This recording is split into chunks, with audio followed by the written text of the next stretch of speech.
आज की वीडियो में दुश्मन को ज़लील ख्वार यानी कि दुश्मन को बर्बाद करने का, जान से मारने का पावरफुल अमल लेके आऊँ। जैसे मैं बताऊंगा वैसे आपने इस अमल को करना है।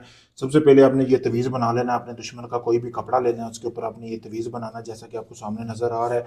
यहाँ पे आपने उसका नाम और उसकी वालदा का नाम लिखना। लिखने के बाद आपने इसी तरह ये तवीज़ बना लेना। आपको सामने वीडियो में भी नज़र आ रहा होगा, रोक कर आप स्क्रीन ले सकते हैं।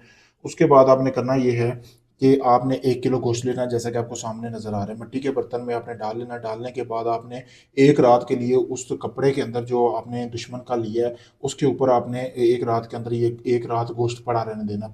पड़ा रहने के बाद आपने करना ये है कि सुबह जब आप उठेंगे अंधेरा होना चाहिए। अंधेरे के टाइम आपने ये जो है शराब लेनी है। शराब के आपने 3-4 कतरे जो है उस गोश्त के ऊपर फेंकने हैं। फेंकने के बाद या तो वो आप उस गोश्त को किसी भी मगरमच्छ जहाँ रहते हैं पानी में या कोई जानवर वगैरह रहते हैं वहाँ पे आपने उनको डाल देना ताकि वो खा लें। इसी तरह आपने या तो ये परिंदों को डाल सकते हैं। 7 रोज़ तक इसी तरह आपने ये अमल करना है जैसा कि मैं आपको बता रहा हूँ। 7 रोज़ के अंदर अंदर आपका दुश्मन जो है उसका एक्सीडेंट के जरिए मौत वाक़ हो जाए। जो भी आपका मकसद होगा वो आपने अपने जहन में रखना है। बहुत पावरफुल अमल है जैसा मैंने बताया। अगर आप ये करना चाहते हैं कर लें। अगर आप ये अमल मुझसे करवाना चाहते हैं, आप इस अमल को नहीं कर सकते। आप चाहे दुनिया किसी भी कोने में रहते हैं, अपना कोई भी जायज़ नजायज़ काम करवाने के लिए आप मेरे दिए गए व्हाट्सएप नंबर पर रब्ता करके अपना कोई भी जायज़ नजायज़ काम करवा सकते हैं। शुक्रिया दोस्तों।